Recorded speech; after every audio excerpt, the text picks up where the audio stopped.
자, 우리 하나님 말씀 봅니다. 하나님 말씀은 마태복음 21장 28절에서 32절까지입니다. 제가 한 절 읽고 여러분이 한 절 읽고 교독하겠습니다. 그리고 32절은 우리 다 같이 봉독합니다. 그러나 너의 생각에는 어떠하뇨? 한 사람이 두 아들이 있는데 맏아들에게 가서 이르되 예 오늘 포도원에 가서 일하라 하니 대답하여 가로되 아버지여 가겠소이다 하더니 가지 아니하고 둘째 아들에게 가서 또 이같이 말하니 대답하여 가로되 실소이다 하더니 그 후에 뉘우치고 갔으니 그 둘 중에 누가 아비의 뜻대로 하였느뇨? 가로되 둘째 아들이니이다. 예수께서 저희에게 이르시되 내가 진실로 너희에게 이르노니 세리들과 장기들이 너희보다 먼저 하나님 나라에 들어가리라. 요한이 의의 도로 너희에게 왔거늘 너희는 저희를 믿지 아니하였으되 세리와 장기는 믿었으며 너희는 이것을 보고도 종시 뉘우쳐 믿지 아니하였도다. 아멘. 우리 잠깐 기도하겠습니다. 거룩하신 여호와 아버지 하나님 감사를 드립니다. 찬송과 영광을 돌립니다. 아버지 하나님은 참으로 존귀하시고 영화로우시고 또 위대하시고 거룩하시고 전지전능하신 하나님입니다. 이 하나님께서 우리 인생들에게 말씀을 주셨사오니 우리는 이 말씀이 그저 하나님의 황송하고도 또 황송한 참 감지덕지한 하나님의 은혜라고 생각을 해야 될 텐데 인생들은 하나님 말씀 알기를 정말 참 우습게 여기고 우습게 압니다. 그러니 하나님께서 이런 말씀을 하셨다고 하더라도 사람들이 잘 믿지를 않고 하나님을 사랑하기보다는 세상을 훨씬 더 사랑합니다. 그러니 하나님을 믿는다고 말은 하지만 참 하나님을 믿는 것이 아닐 수밖에 없는 것을 우리가 통감합니다. 아버지 하나님, 오늘 이 참 두렵고 떨리는 전지전능하신 그리고 신실하신 하나님께서 세상에 오셔서 우리에게 비유로 주신 그 말씀들을 우리가 생각하는 가운데 이제 두 아들에 관한 비유를 오늘 공부를 하게 됩니다. 하나님이여 지혜를 주셔서 깨닫게 하여 주셨사오니 하나님께서 알게 하신 것을 전하고 증거할 때에 듣는 이들에게도 전하는 이에게 주신 것과 똑같은 은혜를 허락하여 주셔서 아버지여 성령님의 역사하심 가운데서 하나님의 말씀으로 하나가 되는 놀라운 시간이 되게 인도하여 주시옵소서. 우리 로고스 교회 성도들뿐만이 아니라 동영상을 통하여 하나님의 말씀을 사모하는 모든 이들에게도 동일한 은혜로 함께하여 주시옵소서. 예수님의 이름으로 기도하옵나이다. 아멘. 이 성경에 보면 이 두 아들에 관한 비유가 또 다른 누가복음에도 또 나오는데요. 이 두 아들, 큰 아들과 작은 아들, 이 탕자의 비유가 큰 아들과 작은 아들에 대한 비유죠. 근데 이 두 번째로 제가 하는 이 두 아들의 비유를 우리가 생각하면서 정말 예수님께서 말씀하시고자 하는 그 참 뜻이 무엇인지 우리가 좀 깊이 깨닫는 그런 귀한 시간이 되었으면 좋겠습니다. 그 둘 중에 누가 아비의 뜻대로 행하였느냐. 이제 그런 제목으로 우리가 함께 은혜를 나눌 건데요. 제가 기도에도 잠깐 얘기를 했지만 이 사람들이 보통 뭐 어떤 특정한 사람들이 아니에요. 모든 대개의 사람들이 하나님 말씀을 정말 좀 이렇게 말하면 좀 개떡같이 압니다. 하나님 말씀을 하나님 말씀으로 여기지 않아요. 이제 성경은 하나님 말씀이다 그러면 그렇다라고 대답하는 사람들까지도 하나님 말씀을 정말 우습게 알아요. 정말 하나님 말씀을 하나님 말씀으로 알지 않는 거예요. 동영상을 보시는 분이나 아니면 여러분들이 한번 좀 생각을 해보세요. 하나님께서 나에게 무슨 말씀을 하셨다. 그러면 여러분들이 그렇게 하찮게 들을 수 있을까요? 그런데 모든 사람들이 하나님이 성경에 말씀하셔서 이렇게 말씀하셨다라고 풀어주는데 정말 하찮게 들어요. 뭐 이쪽 귀로 듣고 이쪽 귀로 나가는 거는 뭐 그건 뭐 부지기수고 오히려 그건 말이 안 된다라고, 그건 하나님 말씀이 아니다, 이게 틀렸다라는 거예요. 이 하나님 말씀 알기를 정말 우습게 한다는 거예요. 이 하나님 말씀조차를 우습게 하니까 예수님께서 말씀하신 비유도 똑같이 우습게 알아요. 예수님께서 말씀하신 그 비유는, 예수님께서는 거기에 창세로부터 감추인 천국의 비밀, 즉 하나님 나라의 일을 좀 성경 전체에서 이야기하고자 하는 핵심을 거기에 담아서 얘기하는데, 전부 사람들은 그냥 이솝의 우화 정도로 생각을 해요.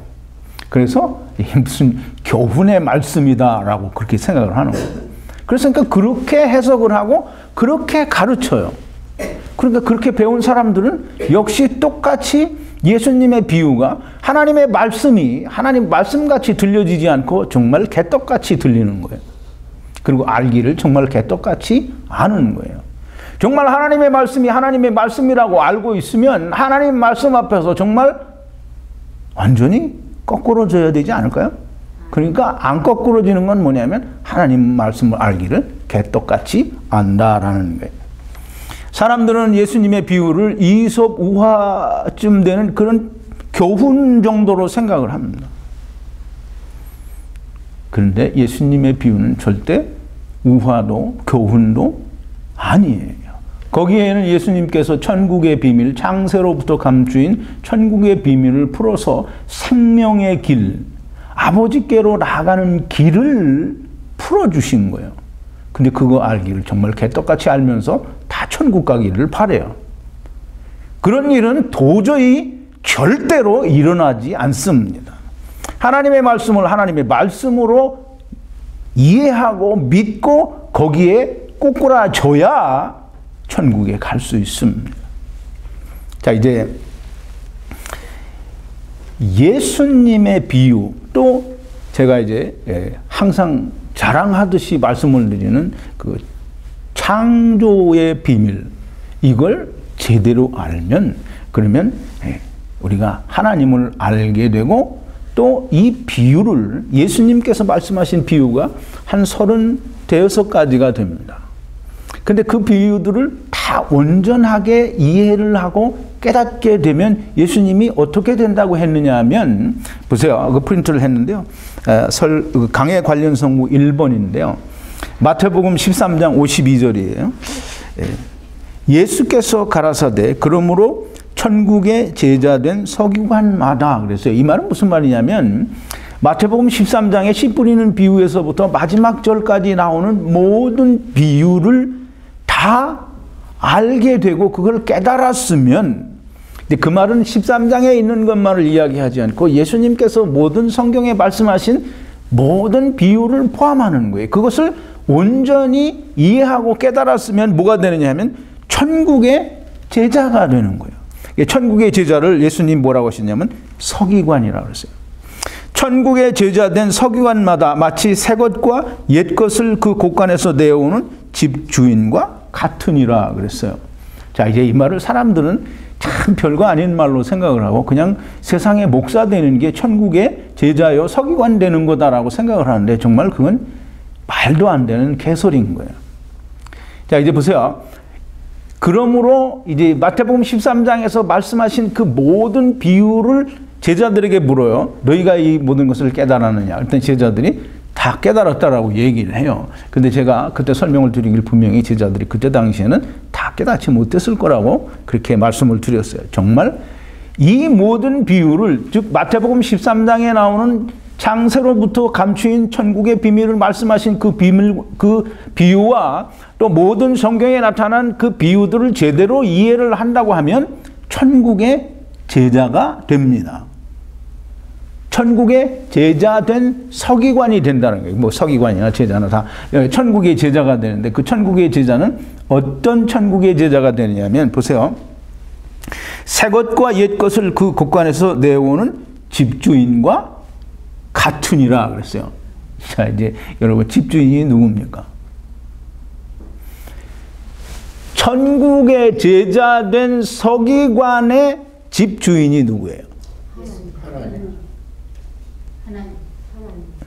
그럼 이제 집 주인과 같다라는 말은 무엇과 같다라는 거예요? 천국의 제자 된 사람들은 집 주인과 같다는 거예요. 이게 천국의 집 주인이 누구예요? 하나님이에요. 그러면 서기관, 천국의 제자 된 서기관은 누구와 같다는 거예요? 어떤 점에서? 옛 것과 새 것을 임의로 꺼내올 수 있는 하나님처럼 된다는 거예요. 그럼 옛 것과 새 것을 임의로 꺼내온다라고 하는 것은 하나님의 말씀에 달통했다. 다 하나님처럼 다 안다는 거예요. 이게 천국의 제자가 되는 거예요. 예수님의 비유를 다 100% 온전하게 이해를 하고 깨닫게 되면 천국의 제자, 곧 하나님처럼 옛것과 새것을 다 그 곳간에서 하나님의 나라 보고해서 다 꺼내올 수 있다라는 거예요. 그런데 오늘날 구약에서 말씀하신 약속과 신약에서 이루어진 이 말씀도 매치를 시키지 못하는 목사들이 얼마나 많이 있느냐는 말이에요. 그러니까 옛것과 새것을 꺼내올 수 없는데도 불구하고 자기들이 목사라고 하고 천국의 제자라고 자기가 주의 종이라고 하는 거예요.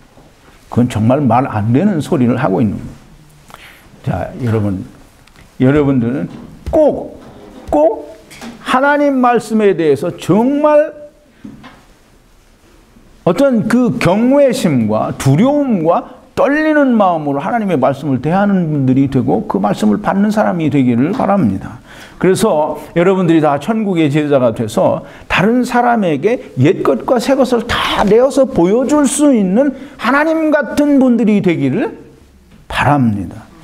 자, 이제 오늘 이 비유를 좀 잘 이해하기 위해서 두 아들의 비유. 첫째 아들은 가라 그랬더니 네, 그러고 안 가고, 둘째 아들은 가라 그랬더니 안 가겠습니다라고 하고 후회하고 뒤에 갔다고 했어요.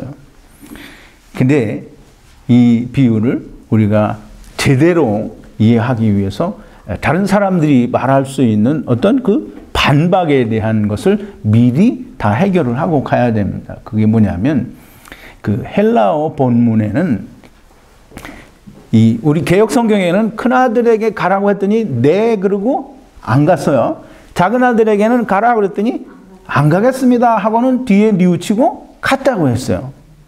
근데 이제 헬라어 본문에는 뭐라고 되어 있냐면 큰아들이, 그러니까 첫째 아들에게 가라고 했더니 안 가겠다고 하고 뉘우치고 갔고, 또 둘째 아들에게 가라고 했더니 네 하고 안 갔다는 거예요. 이게 어떻게 되냐면 첫째 아들과 둘째 아들이 바뀌었어요.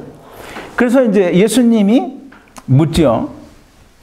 너희 생각에는 누가 아비의 뜻대로 하였느냐? 그랬더니 이제 유대인들이 대답을 어떻게 하겠어요? 보면 이제 헬라어 본문은 바뀌었어요. 바뀐 대로 대답을 하려면 뭐라고 해야 돼요? 아니, 바뀐 대로 하려면 아직 바뀌었다라는 말을 이해를 못했어요. 첫째 아들은 우리 본문 개역 성경에는 첫째 아들은 간다고 하고 안 갔어요. 근데 헬라어 본문에는 뭐라 했냐면 첫째 아들이 안 간다고 하고 갔다는 거예요. 둘째 아들은 가겠다고 하고 안 갔다는 거예요. 우리 개역 성경에는 안 가겠습니다 했다가 후회하고 다시 간 게 그게 둘째 아들이라는 말이에요. 근데 이제 헬라어 본문에 의하면 첫째 아들하고 둘째 아들하고 바뀌었으니까 첫째 아들이 안 간다고 했다가 후회하고 갔다는 거예요. 그럼 예수님이 이제 물어요. 예수님이 그럼 너희 생각에는 누가 아비의 뜻대로 하였느냐? 그럼 누가 아비의 뜻대로 했어요? 그러니까 헬라어 본문을 가지고 얘기하는 거예요. 그러니까 우리 개역 성경으로 하면 분명히 둘째 아들이라고 해야 돼요. 그런데 본래 헬라어, 이게 왜 그렇게 헷갈리는지 모르겠어요. 빨리 이해가 돼야 다음으로 넘어가는데, 헬라어 성경에는 첫째 아들이 둘째 아들로 되어 있다는 거예요. 둘째 아들이 첫째 아들로 되어 있는 거고. 그러니까 예수님이 누가 아비의 뜻대로 하였느냐라고 하니까 이 헬라어 본문에 의하면 누구라고 대답을 해야 돼요? 첫째 아들이라고. 이해가 됐어요? 첫째 아들이라고 해야 되죠. 그래서 헬라어 본문에는 예수님이 누가 아비의 뜻대로 하였느냐라고 물었더니 첫째니라라고 다 그렇게 대답을 했어요. 그러니까 우리 성경하고 완전히 180도 반대죠. 우리 개역 성경에는 둘째 아들이니라 이렇게 되어 있단 말이에요. 근데 헬라어 본문에는 둘째 아들이 아니라 첫째니이다 라고 그렇게 되어 있다라는 거예요. 근데 이게 바뀌었으니까 참 희한하죠. 왜 그렇게 바뀌었을까요? 이제 이 문제를 해결하지 않으면 많은 사람들이 이건 특히 바리새인들이나 이 서기관들처럼 자기가 자기를 의롭게 나타내려고 하는 사람들이 항상 이걸 들고 일어날 수 있는 문제의 소지가 있어. 그럼 이제 보세요. 이 성경은 우리 구약이나 신약이나 오늘날까지 전해져 내려오는 성경 그 원본 그건 없어요. 이게 원본이 없다는 부분에 대해서 사람들이 상당히 의아해할 수 있어요. 그런데 성경이 기록된 건 사실상 기원전 1500년 이전부터 기록이 됐으니까 실제로 따지면 참 3000년 전 이상 전에 기록을 한 거예요. 근데 그때의 기록 방법이라는 게 오늘처럼 볼펜도 있고 종이도 있는 게 아니라 그 나무 껍데기를 이렇게 파피루스라고 해서 나무 껍데기를 이렇게 얇게 해서 거기다가 기록을 했어요. 근데 그게 그 보존 방법이 아무리 좋다고 하더라도 사실상 그 파피루스가 100년이 넘어가기가 쉽지가 않아요. 그러니까 이제 그 원본이 망가질 때쯤 해서 이게 말하자면 그게 마모가 되고 파손이 될 때쯤 해서 어떻게 해야 되겠어요? 하나님의 말씀을 계속 유지하려면 어떻게 해야 되겠어요? 카피를 해야 되죠. 근데 오늘날 카피 머신이 있는 것처럼 집어넣고 휙 돌리면 카피가 되는 게 아니잖아요. 그럼 어떻게 해야 돼요? 다 일일이 써야 되죠. 그래서 서기관들이 있는 거예요.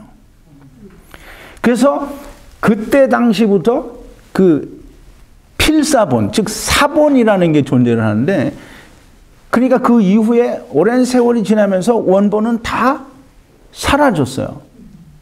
그러니 사본만이 남는데 또 사본이 망가질 때쯤에서 또 사본이 나와야 돼요. 그래서 사본이 많은 거예요. 근데 이제 사람들이 이렇게 얘기하면 그러면 성경이 다 사본이니까 우리가 어떻게 믿을 수 있느냐? 그런 말 할 수 있겠죠? 예, 정말 그럴 수도 있어요. 이제 우리가 흔히 10사람을 세워놓고 한 사람 여기다 귀에다 귀속말을 얘기해서 다 전해보면 맨 끝에 가면 무슨 말이 나와요? 예, 전혀 상관없는 말이 나와요. 그러니 빌사본도 똑같은 거란 말이에요. 원본을 보고 뺏기고 또 사본을 보고 뺏기면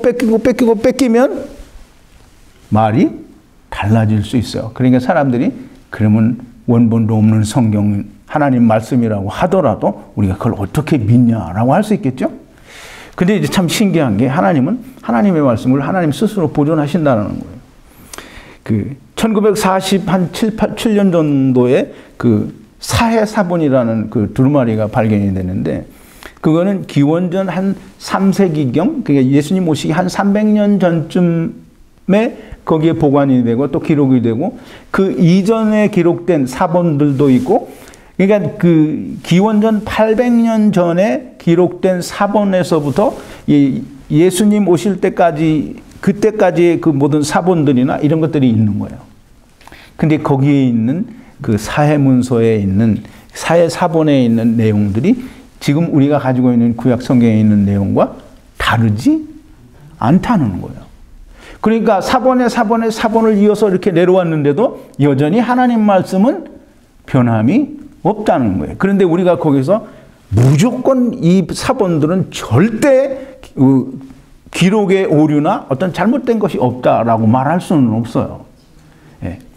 어떠한 연유에서든지 필사자의 실수라든가 아니면 혹은 나쁜 의미에서 이게 보세요.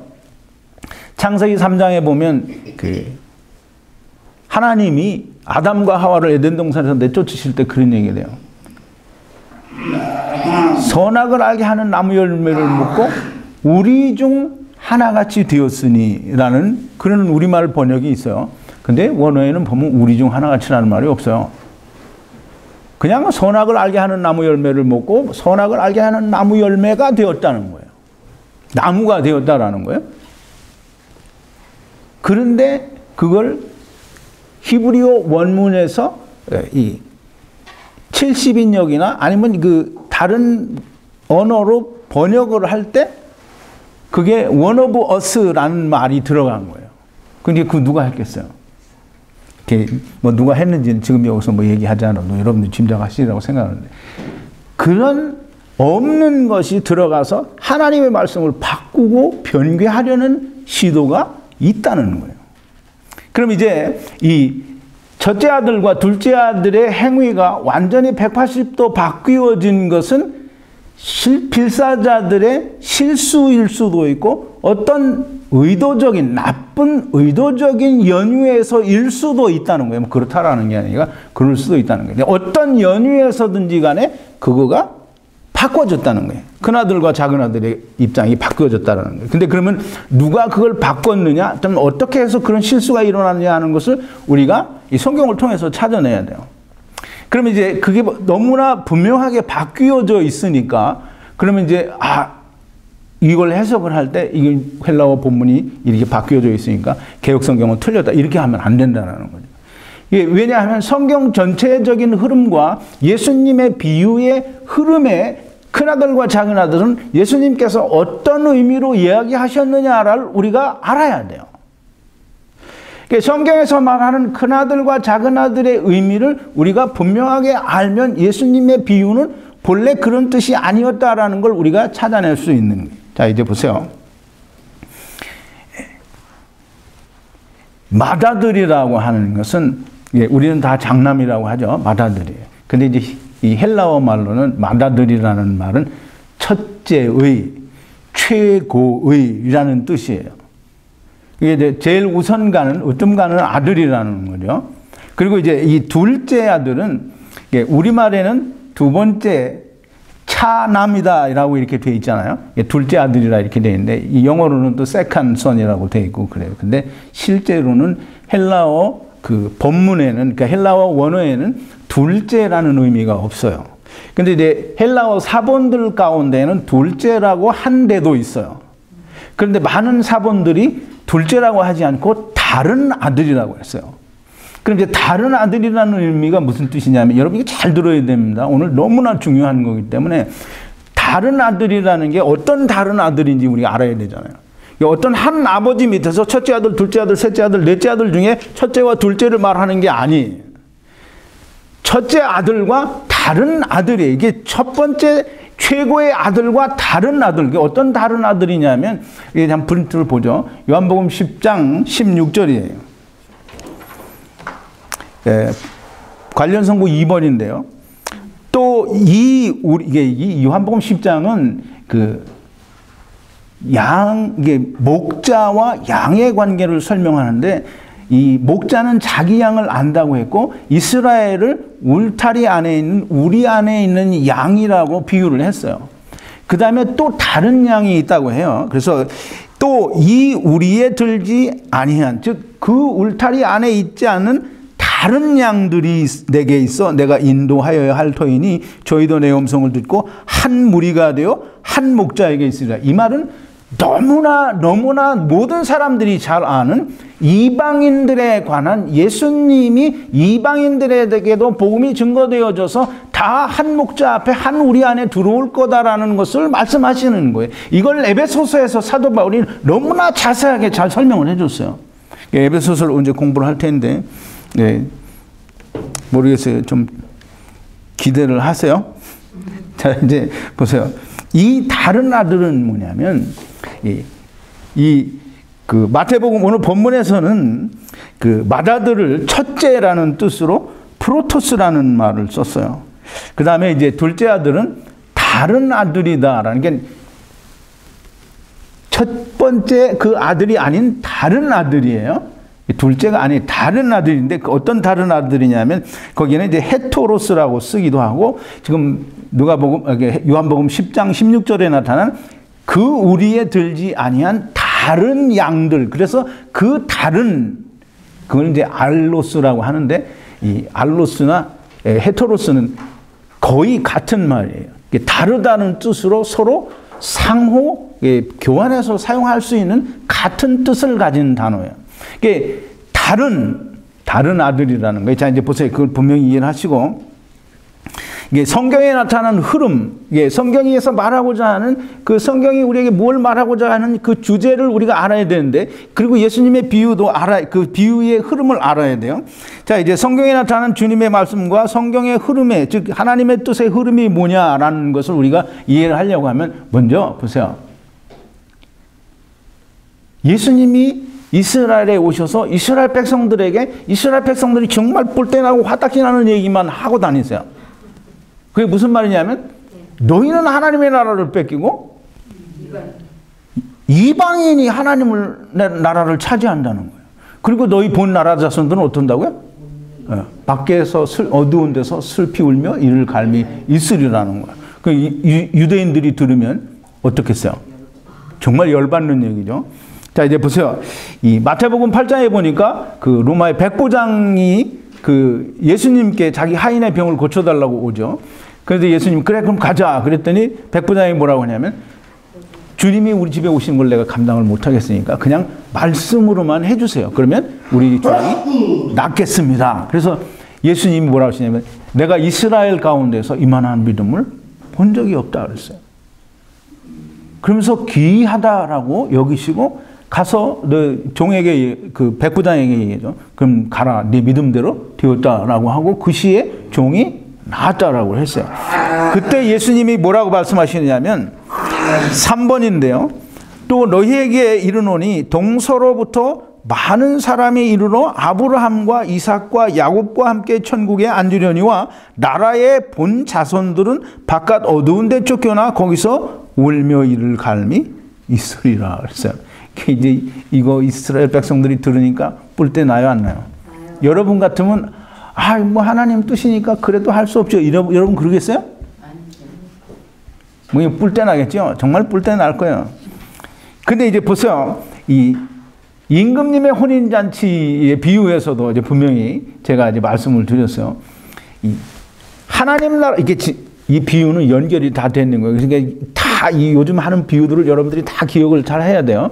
이게 어제 금요일 날 그 망대를 세우는 자와 전쟁을 하려는, 졸지 마세요. 전쟁을 하려는 자의 비유를 설명을 드렸어요. 그 설명을 드리면서 그 어떤 그 바리새인 집에서 예수님이 함께 먹으면서 이 비유를 말씀해 주시는데, 어떤 사람이 그런 얘기를 했어요. 무슨 얘기 했다고 그랬어요? 하나님의 나라에서 떡을 먹는 자는 복되도다, 이렇게 얘기를 했어요. 그랬더니 예수님이 그저께 설명 다 잘 들었어요. 예수님이 뭐라고 했냐면, 그래, 하나님의 나라에서 떡을 먹는 자가 복되다라고 하시고 인정하시는 거예요. 그런데 하나님 나라에서 떡을 먹는 사람들은 너희가 아니라 이방인이다라는 말씀을 하시기 위해서 임금님의 혼인잔치 비유를 이야기하신 거예요. 그러니까 임금님의 혼인잔치를 이야기하면서 분명히 그 마태복음 22장에 어떤 임금의 아들의 혼인잔치에도 나오죠. 밖에 어두운 데 내쫓으라고 그래요. 거기서 슬피 울며 이를 갈며 있으리라 그랬어요. 본나라 자손들은 나라를 빼앗기고 밖에서 슬피 울며 이를 갈며 있으리라는 거예요. 이게 누가 하나님의 나라를 가져간다고? 이방인이 가져간다는 거예요. 자, 이제 또 한 군데 더.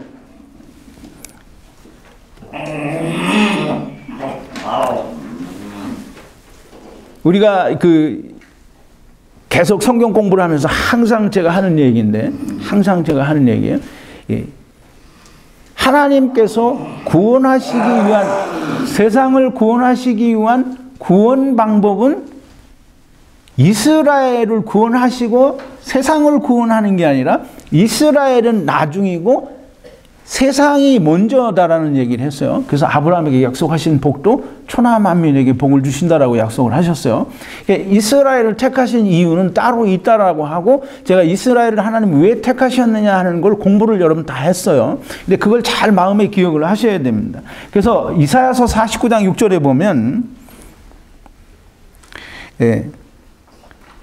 7번이에요. 그가 가라사대, 즉 여호와 하나님께서 가라사대, 내가 그리스도야 예수야 내가 나의 종이 되어, 여호와의 종이 되어 야곱의 지파를 일으키며 이스라엘 중에 보존된 자를 돌아오게 할 것은 오히려 가벼운 일이라. 내가 또 너로 이방의 빛을 삼아 나의 구원을 베풀어서 땅끝까지 이르게 하리라.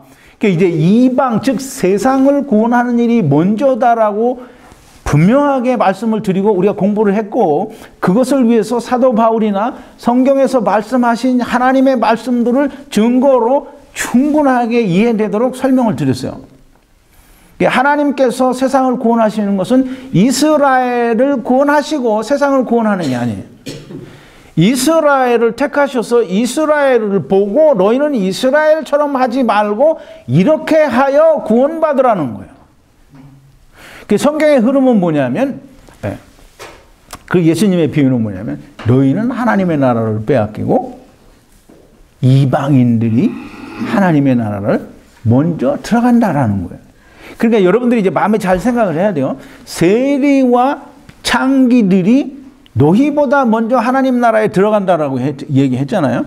그러면 여러분들이 잘 생각을 해야 돼요. 그럼 세리와 창기들은 누구를 상징하는 말일까요? 죄인들이요? 죄인들은 맞아요. 근데 보세요.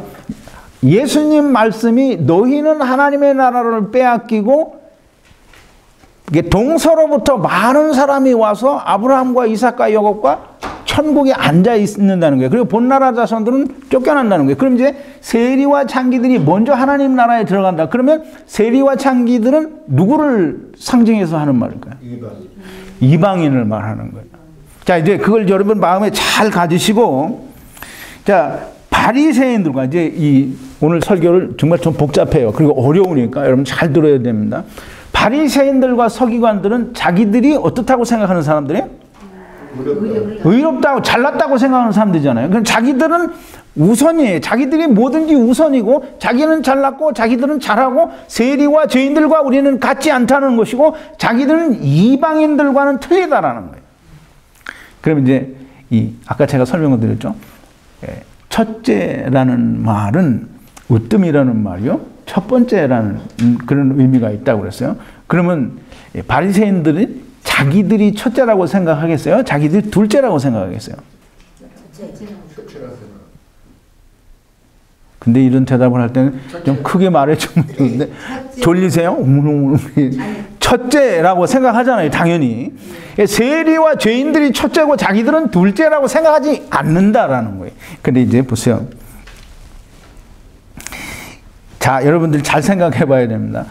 대답을 여러분들이 지금 막 느낀 대로 대답하지 말고 제가 질문하는 걸 잘 이해를 하세요. 그러면 이제 아버지의 뜻대로 한 사람이 첫째냐 둘째냐 이거 말고, 아버지의 뜻대로 한 사람이 어떻게 한 사람이 아버지의 뜻대로 한 사람이에요. 둘째 얘기하지 말고 뉘우치고 돌아간 사람이 그게 아버지의 뜻대로 한 사람이에요. 근데 이제 바리새인들은 그게 자기들이다라고 말하고 싶겠지요? 그게 자기들이다라고 말하고 싶은 거예요. 왜? 자기들이 천국 가고 싶으니까. 그런데 이제 웃기는데 거기다 찬물을 끼얹는 게 누구냐면, 누가 찬물을 끼얹어요? 예수님. 항상 바리새인들과 서기관들에게 찬물을 끼얹는 분은 예수님이에요. 찬물을 끼얹는데 어떻게 끼얹느냐면, 그러므로 이제 분명히 헬라어 본문에는 너희 생각에는 누가 아비의 뜻대로 행하였느냐라고 물으니까 첫째니이다 라고 대답을 했어요, 바리새인들이. 왜냐하면 자기들이 그렇게 되고 싶으니까. 근데 예수님이 거기다 대고 찬물을 끼얹는데 누군지를 꼭 집어서 둘째니 셋째니 그 말을 안 하는 거예요. 첫째니 둘째니 그 말을 안 하고, 그러므로 세리와 창기들이 너희보다 먼저, 그럼 너희는 누구예요? 바리새인들과 서기관들보다, 즉 다시 말해서 첫째보다 먼저 다른 아들, 즉 이방인들, 세리와 죄인 창기들이 먼저 하나님의 나라에 들어간다는 거예요. 그러면 이제 예수님이 찬물 끼얹는 그 말씀에 세리와 창기들이 너희보다 먼저 천국에 들어간다라고 말씀하시니까, 헬라어 본문은 누가 보더라도 이거는 실수가 아니면 어떤 사람에 의한 나쁜 의도적인 변괴라고 생각할 수 있어요. 그렇다라는 건 아니고 그렇게 우리가 추정할 수 있다라는 거예요. 그러니까 본래 성경의 흐름상은 첫째 아들이 한다고 하고 안 했고, 둘째 아들이 안 간다고 했다가 뉘우치고 갔다는 것이, 즉 그래서 우리 개역 성경이 성경의 흐름상 하나님의 뜻에 맞는 아주 적합한 번역을 했다라는 거예요. 근데 참 신기하죠? 우리말 개혁 성경은 헬라어 본문에서 번역을 한 게 아니기 때문에 그래요. 한문이나 한문 성경이나 이 영어 성경 또 어떤 것은 일본어 성경에서 번역을 했는데 이 하나님의 말씀의 흐름에 너무나도 딱 맞는 그 아주 은혜로운 번역인 거예요. 자, 이제 만약에 헬라어 본문대로 즉 큰아들이 안 간다고 했다가 뉘우치고 갔다고 하는 그 헬라어 본문대로 하면 바리새인들과 서기관들은 둘째 다른 아들들이 되는 것이고 세리와 죄인들은 세리와 창기들은 뭐가 되는 거예요? 첫째가 되는 거예요. 왜? 그 다른 아들들이 이제 간다고 하고 안 갔으니까. 자기들은 자기들 본문대로 하면 자기들 스스로 다른 아들이 되는 거예요. 그러니까 그런 일은 있을 수 없죠. 그러니까 절대로 그건 있을 수 없는 일이고 이 어떠한 실수 혹은 나쁜 의도적인 이유로 인해서 이 창세기에 나타나는 우리 중 하나같이 되었다라는 말처럼 이렇게 좀 변괴가 되었을 수도 있다라는 거예요. 꼭 그렇다라는 말은 아닙니다. 그러나 성경의 흐름상 우리 개혁 성경의 번역이 딱 맞다는 거예요. 자, 이제 오늘 모든 그 성경이 그렇고 성경은 참 다 모든 것이 감추어져 있는 게 성경을 제대로 풀어야 성경을 그냥 문자 그대로 나타난 문자 그대로 해석을 하면 뭐가 되냐면 여호와 증인들이 돼요. 그런데 성경에 감추어져 있는 하나님께서 말씀하시고자 하는 하나님의 뜻을 발견하려고 하면 참 쉽지 않은 거예요. 모든 성경은 특별히 하나님께서 뭔가를 담아두시고 숨겨두는 거예요. 그래서 모든 게 비유죠. 모든 게 비유다고 하니까 사람들이 막 무조건 그건 아니다라고 얘기를 하는데 보세요. 성막이나 성전도 사실상 땅에 있는 성막이나 성전은 하나님 나라에 있는 성전, 예루살렘 성전의 비유예요. 땅에서 일어나는 일들은 하나님 나라의 일을 설명하기 위한 어떤 비유란 말이에요. 그죠? 우리가 그걸 제대로 이해를 못하면 이 성경은 다 거기다가 어떤 숨겨져 있는 게 담아져 있는 좀 덕회로 덮여 있는 비밀이 있는 것이고 또 특히 오늘 비유나 모든 예수님의 비유는 다 숨겨진 비밀이 즉 감추어진 비밀이 드러나야 할 비밀이 있는 거예요. 그럼 이제 이 비유에서 오늘 이제 큰아들과 작은아들의 비유에서 이 큰아들은 누구를 말하느냐 우리가 그걸 이제 알아야 돼요. 헬라어 본문대로 말하면 큰아들은 세리와 죄인들이에요. 그런데 성경의 흐름상 본래 성경이 말하고자 하는 큰아들은 누구냐면 유대인들이에요. 바리새인들과 서기관들이에요. 즉 자기를 높이어서 자기가 자기를 지켜서 의롭다라고 이야기하는 자기를 높이는 자들이 첫째예요. 그럼 이제 조금 전에 질문을 드린 대로 아비의 뜻대로 행한 자는 안 간다고 하고 뉘우치고 간 자가 아비의 뜻대로 행한 거예요. 근데 예수님이 말씀하시죠. 세리와 창기들이 아비의 뜻대로 해서 천국에 들어간다는 거예요. 그래서 이제 보세요. 내가 진실로 너에게 이르노니 이게 31절인데 세리들과 창기들이 너희보다 먼저 하나님 나라에 들어가리라. 하나님 나라에 들어가는 것은 하나님 나라에는 누가 들어갈 수 있어요? 세리와 창기. 죄인들이 들어가요? 하나님 나라에는 누가 들어갈 수 있어요? 죄가 없는 자. 죄가 없는 사람이에요. 근데 이제 보세요. 하나님 나라에 들어가려면 하나님의 뜻대로 해야 되는 거예요. 우리 이제 공부 많이 했죠. 마태복음 7장 21절부터 23절에 있는 말씀에 예수님이 뭐랬어요? 나더러 주여 주여 하는 자마다 다 천국에 들어갈 것이 아니요 하늘에 계신 내 아버지의 뜻대로 하는 자라야 들어가는 거예요. 지금 하나님의 지금 세리와 창기들이 너희보다 먼저 어디 들어갔다고요? 하나님 나라에 들어갔다는 거예요. 그러면 세리와 창기들이 무엇대로 했어요? 아비의 뜻대로 했다는 거예요. 하나님의 뜻대로 했다라는 거예요. 하나님의 뜻대로 했다는 게 무슨 뜻이에요? 너무 멀리 가면 안 되네. 지금 질문하는 거는 그렇게 예수님 안에 들어갔다 이렇게 말하면 그건 너무 멀리 간 거예요. 제가 언젠가 그 회개에 합당한 열매와 또 그 나라의 열매, 또 그리스도 안에서 맺는 열매를 이렇게 세 가지로 나눠서 설명을 드린 적이 있는데, 여기서 지금 예수님 말씀하시는 세리와 창기들이 아버지의 뜻대로 했다라는 것은 제가 이제 설명을 드렸어요. 자기를 높이는 자는 낮아지고 자기를 낮추는 자는 높아지리라. 또 이스라엘이 즉 무화과 나무가 저주를 받은 그 이유에 대해서 설명을 하면서 다 설명을 드렸어요. 여러분들 다 공부를 하셨으니까 잘 기억을 하시기를 바라요. 아버지의 뜻대로 세리와 창기들은 아버지의 뜻대로 했어요. 그럼 이제 우리 아버지의 뜻대로 하는 것이 어떤 것인지 조금 이따 하기로 하고, 아까 말씀을 드린 대로 세리와 창기들은 누구를 상징한다 그러죠? 이방. 네. 이방인. 네, 이방인. 존이세요? 세리와 창기들은 이방인을 상징하는 거예요. 그럼 지금 세리와 창기들이 어느 나라 안에 살아요? 이스라엘. 이게 세상. 온 세상. 그게 또 내가 물어보는데 너무 멀리 가는 거예요. 세리와 창기들은 어디에 살아요? 이스라엘 나라 안에 살아요. 그 이방인이 이스라엘 나라 안에 사는 거예요. 이제 이걸 잘 이해를 해야 돼요. 자, 이제 또 바리새인들과 서기관들은 어디 살아요? 이스라엘 안에 살아요. 그 바리새인들과 서기관들이 그 서기관들과 세리와 창기들이 다 이스라엘 안에 있는 거예요. 그럼 이제 세리와 창기들은 이방인을 상징하죠. 그러면 이제 이 바리새인들과 서기관들은 누구를 상징해요? 이스라엘. 진짜 어렵죠?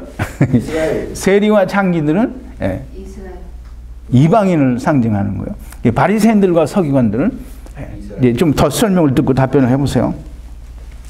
이스라엘 나라 안에는 유대인과 이방인이 함께 있어요. 즉 바리새인들과 서기관들, 곧 유대인들과 이방인, 세리와 창기들이 함께 있다라는 거예요. 이스라엘 안에 그게 같이 있어요. 그러니까 이제 우리는 공부하기를 세리와 창기들은 이스라엘 안에 있는데 이방인들은 전부 이스라엘 밖에 있는 걸로 생각해요. 그게 이제 우리가 이스라엘이 무엇을 상징하고 이스라엘은 무엇을 말하는지 우리가 올바르게 알지 못하기 때문에 거기에 대한 해석이 제대로 나올 수가 없는 거예요. 자, 이제 이스라엘 안에 유대인과 이방인이 함께 있어요.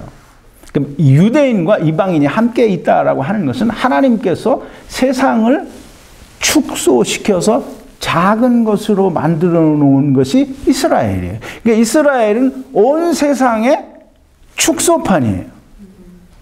그러니까 이제 여러분들이 잘 이해를 하셔야 돼요. 하나님이 이스라엘을 왜 택하셨느냐라는 그 공부를 잘 하신 분들은 오늘 설명을 정말 잘 이해할 수 있어요. 하나님은 온 세상에게 하나님의 뜻을 설파하시고 하나님의 뜻을 전하시고 말씀하시기 위하여 이스라엘을 택하셔서 작은 세상으로 택하셔서 거기에서 세상에서 일어나는 일들을 그 이스라엘 안에 다 일어나게 하시는 거예요.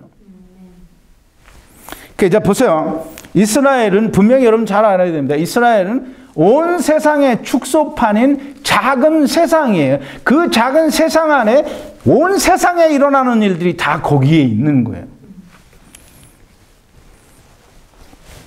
자, 이제 유대인들은 누구를 상징하냐면, 물론 다 이방인에 속하죠. 그런데 유대인들은, 즉 바리새인들과 서기관들은 누구를 상징하느냐면, 그러니까 세리와 죄인들은 누구를 상징한다 그랬죠? 이방인 말고 세리와 죄인들은, 창기들은 무엇의 대명사예요? 죄인의 대명사예요. 그럼 이제 유대인들, 바리새인들과 서기관들은 무엇의 대명사예요? 바리새인들과 서기관들은 누구를 얘기하는 거예요? 이스라엘 이런 거 하지 말고 유대인 이런 거 하지 말고 예수님이 세상에 오셔서 바리새인들과 서기관들에게 항상 찬물 견지고 초치는 말씀 하시면서 그 사람들을 뭐라고 얘기해요? 자기를 높이는 의롭다고 하는 자들이에요. 그러니까 이 세상에 똑같이 세리와 죄인들처럼 항상 우리는 죄인이다라고 생각하는 사람들이 있는 반면에 항상 자기를 높이고 항상 자기를 지키고 행하여 내가 나를 정화시키고 성화시키고 내가 나를 거룩한 삶을 살겠다고 하는 바리새인들과 똑같은 사람들이 세상에 있다라는 거예요. 그러니까 이스라엘은 작은 세상이에요. 이게 자기를 높이는 자를 꼭 이스라엘만을 두고 생각하면 안 돼요. 예, 힌두교 또는 불교 모든 종교 행위를 하는 사람들은 다 자기가 자기를 높이는 거예요. 자기가 자기 마음에 맞는 하나님을 찾는 거잖아요. 전부 금송아지 섬기는 거예요. 자기를 높이는 자들이, 자기가 자기를 의롭게 하는 자들이, 그게 바리새인들과 서기관들이에요. 이제 바리새인들과 서기관들은 우리가 자기를 높이는 자인데 자기를 뭘 가지고 높여요? 자기를 의롭다고 하는데 뭘 가지고 의롭다고 해요? 어려워요? 율법을 가지고. 율법을 지켜서 자기가 의롭다라고 하는 거예요. 그러니까 이제 바리새인들과 이 세리, 이 창기들, 이 죄인들은 세상에는 그런 거예요. 자기는 죄인이라고 생각하는 사람들이 있는 반면에 자기는 이렇게 해서 의롭게 된다고 하는 사람들이 있다는 거예요. 그게 이 바리새인들과 서기관들이 상징하는 세상에서 자기를 의롭다고 자기가 하나님을 찾고 자기가 하나님께 나아가는 사람들이 그 사람들이에요. 그런데 세리와 창기들처럼 우리는 하나님을 떠나서 우리는 정말 죄인입니다. 하나님 긍휼히 여겨주세요 라고 하는 사람들이 세리와 죄인들인데, 창기들인데 그게 죄인들이라는 거예요. 자, 이제 이 세상에는 아까 지금 강조하다 보니까 자꾸 반복을 하게 되는데 이스라엘은 작은 온 세상의 축소판인 작은 세상이요. 온 세상에 있는 모든 것이 이스라엘의 작은 세상에 다 있는 거예요. 그래서 세리와 창기들, 그 죄인들이 온 세상에 있고 자기를 스스로 의롭게 하는 자기를 높이는 자들이 세상에 똑같이 있어요. 그게 바리새인들과 서기관들이고 이 죄인이라고 생각하는 모든 사람들이 세리와 창기들이에요. 그게 세상에 있고 작은 세상에도 있는 거예요. 자, 이제 너희보다 먼저 세리와 창기들이 하나님 나라에 들어간다. 이 말은 뭐냐면 세리와 창기들이 이방인들이 죄인이라고 깨닫는 사람들이 먼저 하나님의 은혜를 만난다는 거예요. 그게 이제 보세요. 이스라엘은 버림을 받고 이방의 복음이 증거되죠. 근데 이게 절대 틀린 말이 아닌 거예요. 예수님께서 이 비유로 말씀하신 데는 그 말씀이 이유가 있는 거예요. 죄인인 것을 깨닫는 자가 자기를 의롭게 하려는 자들보다 먼저 하나님의 뜻을 알게 되고 먼저 하나님 나라에 들어간다는 거예요. 죄인인 걸 깨닫는 것이지 내가 예수 믿어서 가는 거 아니에요. 죄인인 것을 깨달아야 예수님이 그 사람에게 오는 거예요. 성경은 단순하게 유대인들과 이방인을 구분해서 잘라서 이 유대인들은 여기 이방인은 바깥 이걸 말하는 게 아니에요. 이 세리와 죄인들, 즉 세리와 창기들이 상징하는 이방인들도 다 세리가 창기들이 유대 나라 이스라엘 나라 안에 있는 것처럼 바리새인들과 서기관들이 이방 안에 지금 천하 만민 가운데 온 세상에 있는 것, 그게 똑같은 거예요.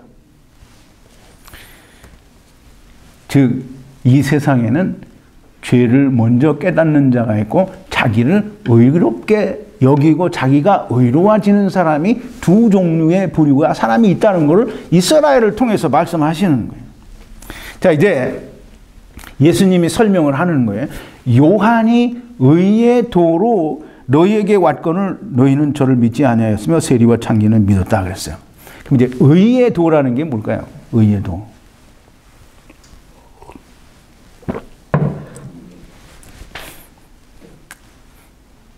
근데 이렇게 설명을 듣다 보면 답이 척척 나올 것 같은데 안 나와요. 의의 도는 뭘까요?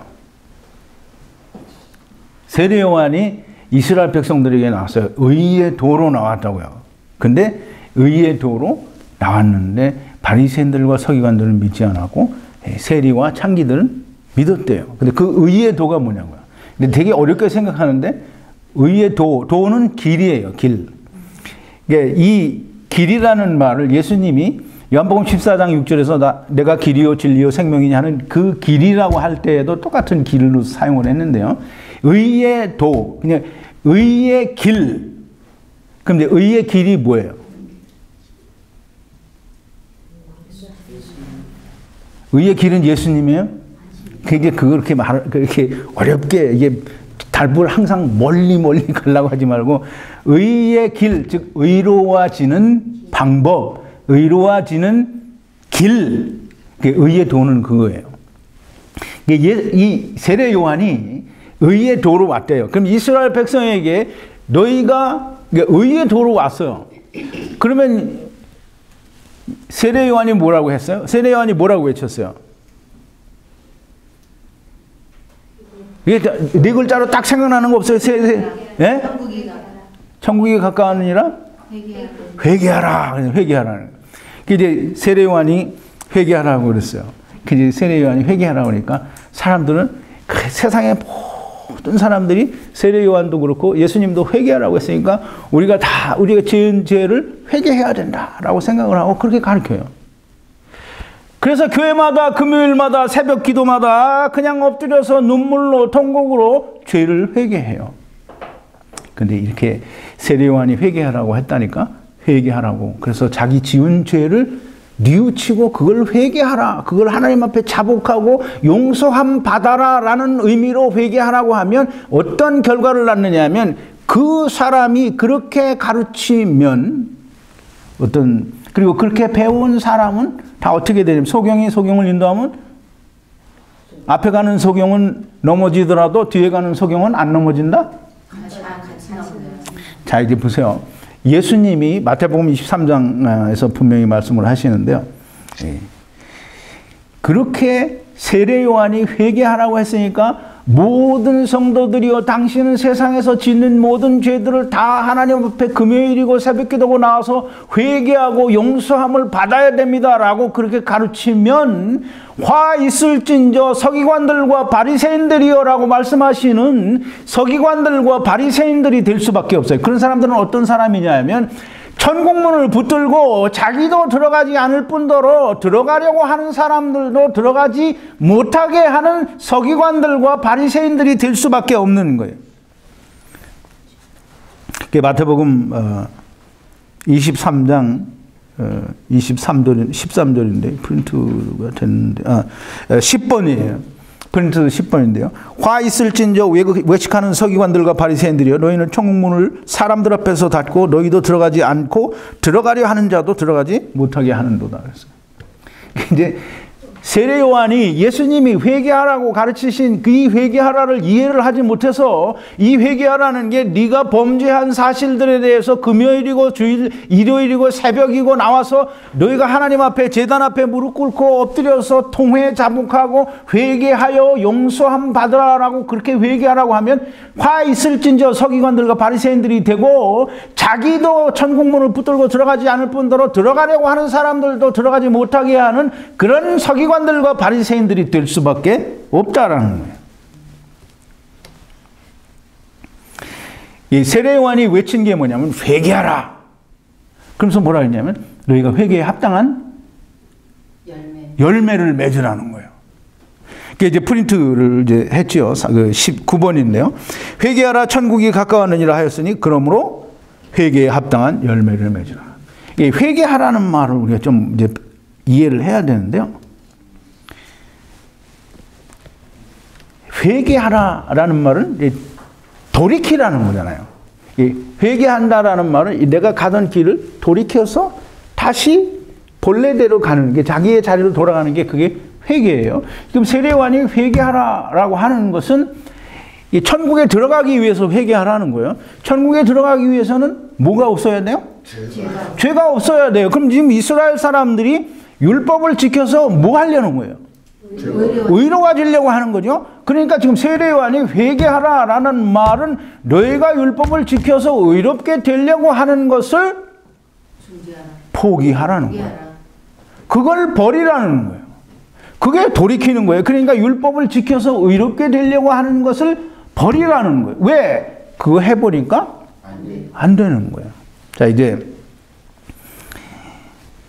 하나님 없이도 내 힘으로 의롭게 될 수 있다고 그렇게 해서 하나님이 그러면 해봐라고 그냥 내버려 뒀다가 임의로 내버려 두니까 아무것도 안 하잖아요. 그러니까 이스라엘을 택하셔서 작은 세상을 하나님께서 만드시고 택하셔서 거기에다가 이렇게 너희가 하나님을 떠난 이유가 이거야. 왜 이거 안 해봤니? 이걸 해봐라 라고 율법을 주셔서 스스로 의롭게 될 수 있는지 없는지 해보라고. 만약에 안 되면 그 안에 생명이 있으니 예수 그리스도가 있으니 예수 그리스도를 그 안에서 만나라는 거예요. 그래서 율법을 주신 거예요.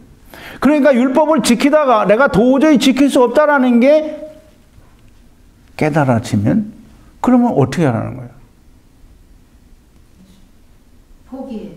네, 참 제대로 답변을 하시네. 포기하라는 거예요. 그러니까 우리가 지난 금요일에 얘기했잖아요. 망대를 세우려는 자는 망대를 세울 수 있는지 없는지 예산을 해봐야 될 거 아니에요. 이 전쟁을 하려는 임금은 내가 가진 병력이 만인데 저쪽은 2만이에요. 그럼 전쟁을 하려고 하면 내가 이길 수 있는지 없는지 헤아려 봐야 될 거 아니에요. 근데 이제 보세요. 우리 예수님이 세상에 오셨어요. 왜 오셨어요? 근데 이렇게 물으면 또 답변이 여러 가지 나오겠죠. 왜 오셨어요? 답은 하나인데 죄인들을 구원하시기 위해서 오셨어요. 근데 예수님이 세상에 오신 이유가 뭐냐면 아니 그거는 나중 얘기고 나중 얘기고 예수님이 세상에 오셨을 때 이제 마가복음 1장 15절에서 그렇게 얘기했어요. 예수님이 오신 이유가 뭐냐면 때가 찼다는 거예요.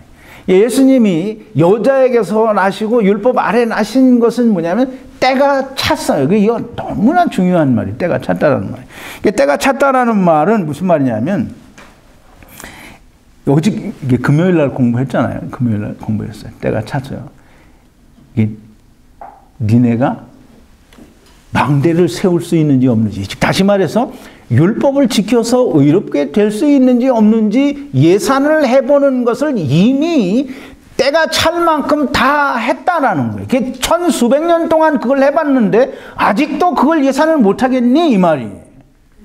그럼 이제 전쟁을 하려고 하면 임금이 그 전쟁을 이길 수 없는지 헤아려 봐야 되잖아요.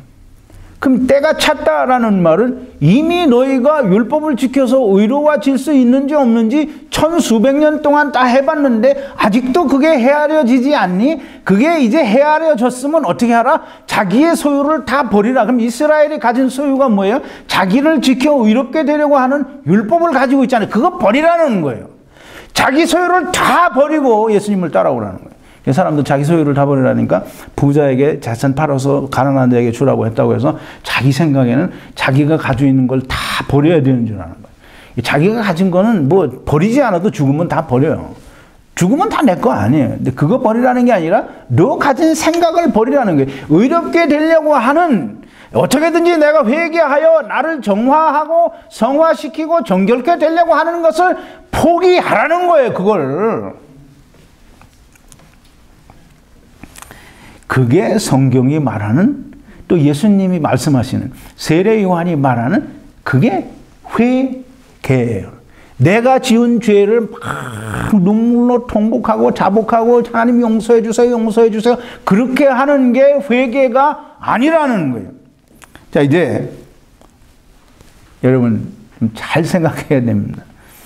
집 나간 아들이 있어요. 물론 이제 우리 딸내미가 한번 집을 나가서 플로리다에 가서 있었던 적이 있는데 저도 젊었을 때 집을 나갔던 적이 있고 집을 나가니까 우리 아버님이 그렇게 찾아다니셨어요. 근데 어려서 내가 2번 나가는데 어려서 중학교 때 나가니까 우리 아버지가 찾아오셨더라고요. 머리 길어서 나갔을 때는 안 찾아오셨는데 머리 이제 중학생 때 빡빡머리 나가니까 어떻게 찾아오셨는지 찾아오셨어요. 이제 보세요. 집 나간 아들이 있어요. 이 아버지가 바라는 게 뭐예요? 돌아오기를. 자기 이렇게 이렇게 물어보면 정말 그건 병신이에요. 아들이 집을 나갔는데 아버지가 뭐 기다리겠어요? 아들이 돌아올 아들이, 그러니까 내가 물어보는 내가 병신이라는 거예요. 아버지는 돌아오기를 기다리지 않겠냐고요. 돌아오는 게 아버지로서는 더 이상 바랄 게 없는 게 돌아오라는 거예요. 돌아오라는 거예요. 그게 회개예요. 돌아오는 게. 아버지를 떠나갔으니까 아버지께 돌아오는 게 회개라는 말이에요.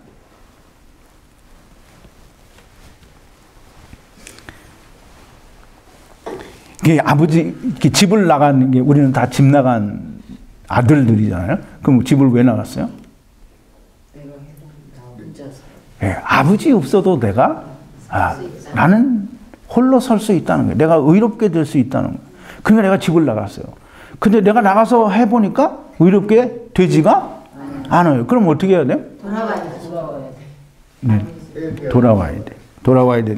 돌아와야 돌이켜야 되는데 돌아왔는데 이게 보세요. 우리는 몸에 거할 때에는 주와 따로 거한다. 이게 말은 뭐냐면 하나님 나라를 떠나와서 우리는 육체 가운데 있어요.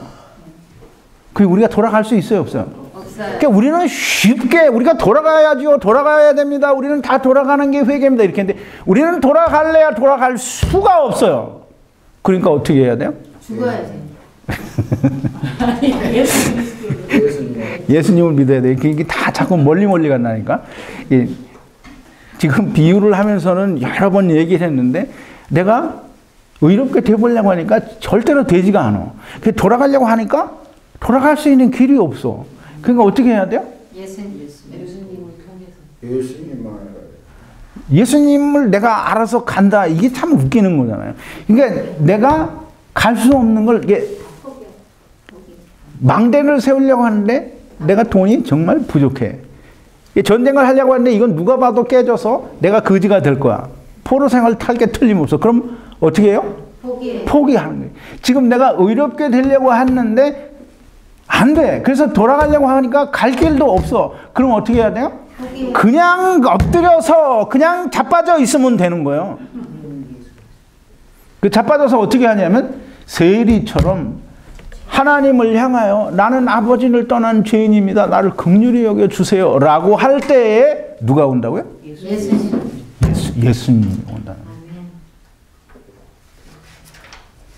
그게 회개고 그게 회개에 합당한 열매. 즉 다시 말해서 회개에 합당한 열매는 내가 회개해가지고 하나님 용서해 주시는 음성을 내가 듣는 게 회개가 아니라 하나님 떠난 것은 내가 무엇 때문에 떠났는데 그거 해보니까 절대 안 되더라. 그러니까 나는 돌아가고 싶은데 길이 없습니다. 주여 나를 긍휼히 여겨주세요. 라고 꼬꾸라져 있을 때 예수님이 오셔서 문을 두들기고 만나 주신다라는 거예요. 그때 예수님이 내가 너를 구하러 왔다고 하면 무조건 믿는 거잖아요. 그러니까 내가 막 들쑤쓰고 다녀서 여기서 예수님 있나 저기서 예수님 있나 예수님 찾아다녀서 만난 사람은 예수님 만나는 게 아니라는 거예요.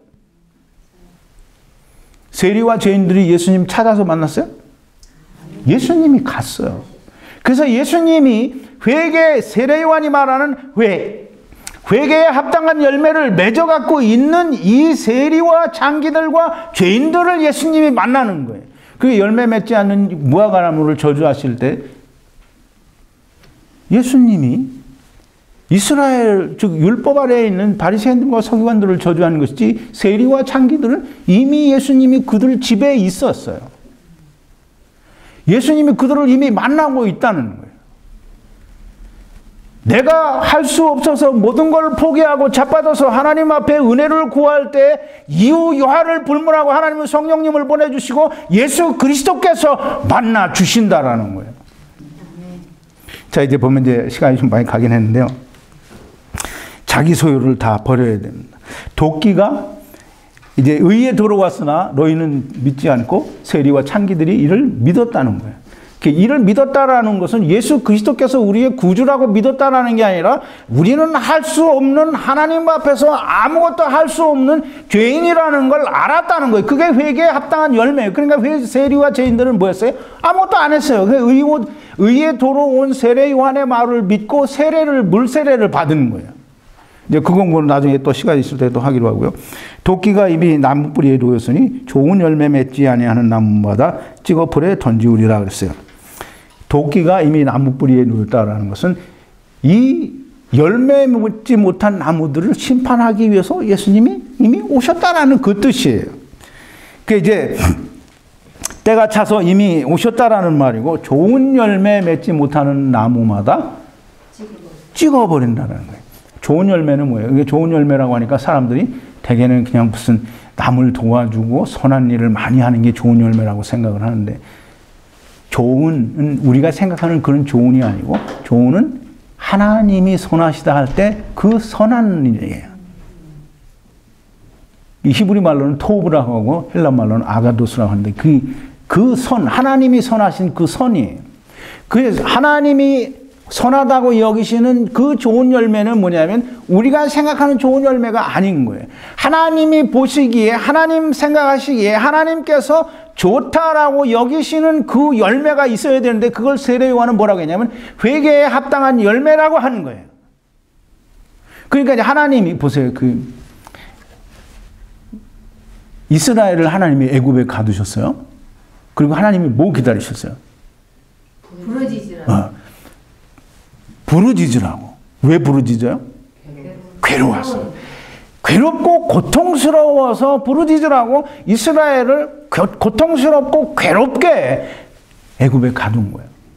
그래서 막 너무 고통스러워하니까 하나님이 그걸 부르짖었다고 하는 거예요. 그래서 이스라엘이 쭉 이렇게 부르짖었는지 나 그건 잘 모르겠어요. 근데 이스라엘이 막 괴롭고 고통스러워하고 신음소리를 내고 막 이렇게 하니까 하나님이 그 음성을 들었다는 거예요. 근데 성경에는 이스라엘이 하나님께 하나님 왜 우리를 이렇게 버리셨나 이렇게 했다는 얘기가 없어요. 그러니까 고통소리만 듣고 하나님이 약속하신 약속을 권념하셨더라 그랬어요. 보세요. 13번인데요. 하나님이 그 고통소리를 들으시고 그랬어요. 이 부르짖는 소리를 이제 들었다라는 표현도 있어요. 근데 이제 여기 보면 그지. 그 고통소리를 들으시고. 그러니까 하나님이 그 고통소리를 듣고 이스라엘이 자기한테 부르짖었다는 거예요.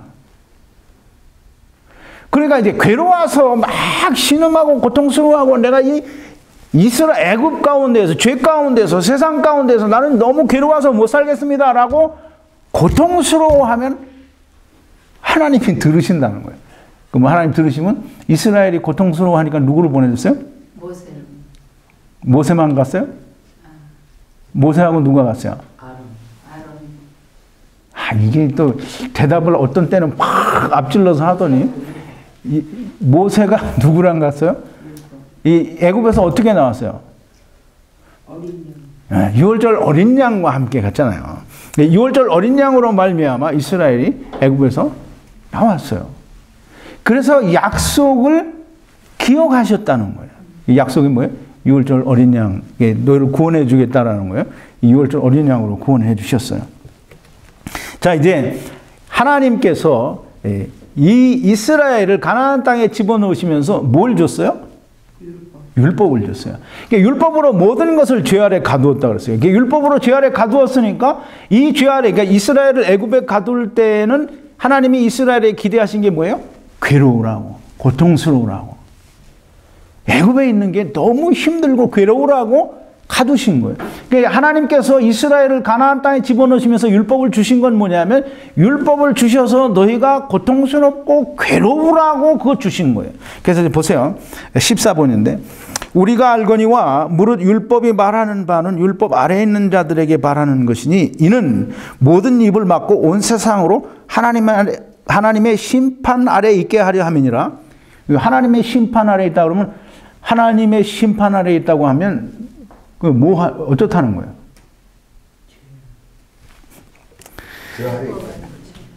하나님이 만약에 죄인, 보세요. 이 사람들이 나는 의인이다. 여러분들은 다 예수 안에 있는 의인이라고 생각하니까 하나님의 심판이 두렵지 않은지 모르는데 죄인인 사람들이 하나님의 심판을 만나면 어떻겠어요?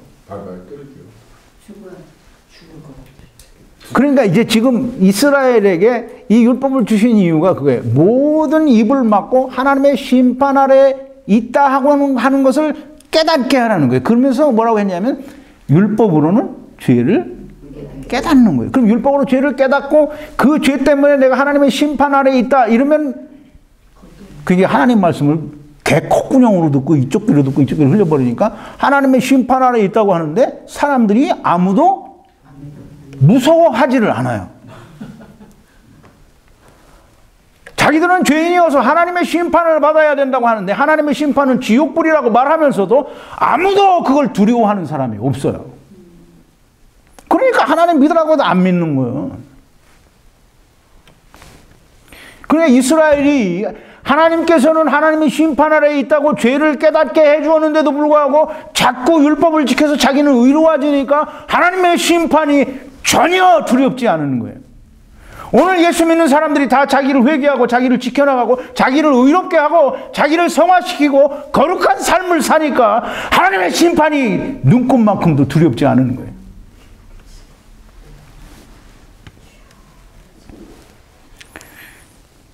하나님께서 기다리시는, 하나님께서 기대하시고 하나님께서 바라시는 좋은 열매는 뭐냐 하면 사도 세례 요한이 말하는 회개에 합당한 열매예요. 그래 망대를 세우기 위해서 예산을 해보고 전쟁하기 위해서 헤아려 봤더니 전혀 할 수가 없어서, 즉 율법을 지켜서 내가 의롭게 되려고 해보니까 전혀 내가 의롭게 될 수 있는 길이 없어서 내가 돌아가야 되겠는데 돌아가야 할 길을 모르니까 어떻게 해야 되냐면 그냥 자빠져서 거기서 하나님께 기도해야 되는 거예요. 그러면 하나님이 그분을, 그 사람을, 그 탕자를 하나님이 만나 주시는 거예요. 예수 그리스도가 오시고 성령님이 오시는 거예요. 내가 나를 지켜서 내가 나를 회개하고 성화시키고 정결한 삶을 살고 거룩한 삶을 열심히 살아서 하나님 앞에 눈꽃만큼이라도 코딱지만큼이라도 내가 나를 나타내고 보여달라고 하는 사람들은 아무도 천국에 갈 수 없는 거예요. 그게 바리새인들과 서기관들이에요. 하나님 앞에서 내가 천국 갈 수 있는 길은 아버지여 나는 죄인입니다. 나는 아무것도 할 수가 없습니다. 그러니 나를 구원하여 주소서. 긍휼히 여겨 주옵소서. 그래 내가 예수 그리스도를 너에게 보내마. 예수 그리스도가 오는 거예요. 예수님은 이 무화과 나무 열매, 즉 이스라엘이 회개에 합당한 열매를 맺기를 바라고 그 회개에 합당한 열매를 찾아서 3년을 구하였으나 찾지 못했다라고 했어요. 그리고 이스라엘은 어떻게 했어요? 네. 세례 요한이 말한 대로 도끼자루가 이미 뿌리에 놓였으니 그 무화과 나무가 뿌리째 뽑혀서 멸망을 당한 거예요. 자, 이제 말씀을 좀 정리를 합니다. 시간이 좀 많이 가긴 했는데요. 예수님의 비유는, 오늘 그 두 아들의 비유는 5절이에요. 참 짧아요. 근데 그 5절의 비유를 그냥 사람들이 말하는 교훈으로 하나님을 떠난 사람이 하나님께 돌아가기 위해서 자기의 지은 죄를 회개해야 된다라는 그런 의미로 교훈으로 가르쳤다고 하면 정말 하나님, 예수님이 말씀하신 다 버린 거예요. 아무것도 건진 게 없는 거예요. 예수님의 말씀을 정말 개 콧구녕같이 알고 이쪽 귀로 듣고 이쪽 귀로 흘려버린 것보다 더 나쁜 거예요. 예수님의 말씀을 있는 그대로 말하지도 않고 자기들의 생각을 넣어서 그걸 교묘하게 바꾼 거예요. 자기 생각을 가르친 거예요. 사람의 교훈을 가르친 거라는 거예요. 만약에 이 예수님께서 말씀하신 오늘 이 설명을 드린 모든 것을 발견할 수 없었다고 하면 그럼 예수님의 비유를 몽땅 다 버린 거예요. 이스라엘은 하나님께서 천하만민을 위하여 하나님의 뜻이 무엇이다라고 하는 걸 보여주기, 구원이 어떤 거다라고 하는 걸 보여주기 위해서 작은 세상을 만드시고 택하신 거예요. 이스라엘은 작은 세상이에요. 온 천하만민, 세상의 축소판이에요. 그 세상에는 바리새인들과 서기관들, 곧 자기를 높이는 자, 자기를 의롭게 하는 자들이 있고 세리와 같이 나는 죄인이다라고 하는 사람들이 있는데 세리와 죄인들 같이, 창기들 같이 나는 죄인이라고 깨닫는 사람이 먼저 하나님 나라에 간다라는 말씀을 지금 비유들을 통해서 말씀하시는 거예요. 이 하나님이 이스라엘을 왜 택하셨나 그거 공부했어요. 그런데 오늘 여러분들이 공부를 듣고 이 하나님께서 이스라엘을 왜 택하셨는지에 대한 더 분명하고 명확한 그런 선명한 이해가 있으리라고 생각이 됩니다.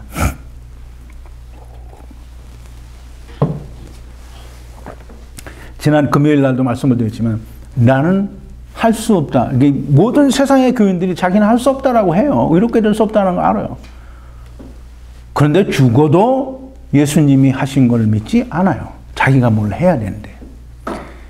내가 할 수 없는 걸 깨달았으면 좀 등신같이 돈도 없으면서 망대를 세우는 자가 되지 말고 병력 10,000명을 가지고 이명과 싸워서 포로 되려는 생각하지 말고 다 자기를 버리라는 거예요. 즉 내가 뭘 하려고 하는 걸 다 버리고 그걸 포기하라. 그게 회개고 그게 회개에 합당한 열매예요.